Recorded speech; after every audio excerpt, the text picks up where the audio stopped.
All eyes are on Salem today as Oregon lawmakers take yet another step closer to recriminalizing drug possession in the state. Thanks for joining us here this afternoon. I'm Albert James in for Ariel Iacobazzi. Right now, Oregon senators are preparing to vote on House Bill 4002, which would effectively reverse Measure 110, which decriminalized drugs in Oregon. The bill already passed in the Oregon House with overwhelming support.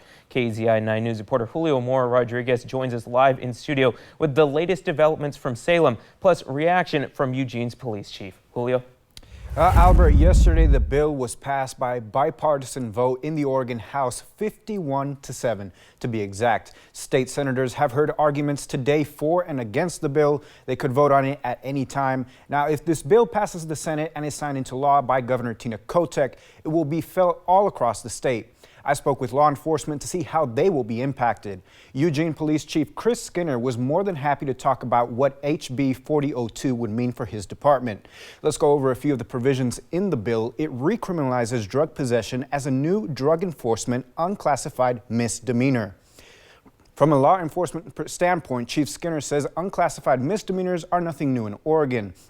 He says this gives police back the power to arrest and take someone into custody when probable cause exists. Now, he also says a misnomer with recriminalization is the idea that police will now be able to flood jails with people who have been caught in possession. He says officers will always do an evaluation to determine whether an arrest needs to take place or not.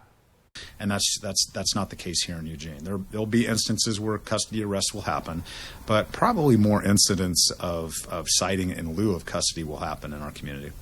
HB 4002 also allows Oregon counties to opt into a voluntary deflection program, which in theory would allow police officers to send drug offenders to a behavioral health center instead of going through the court system.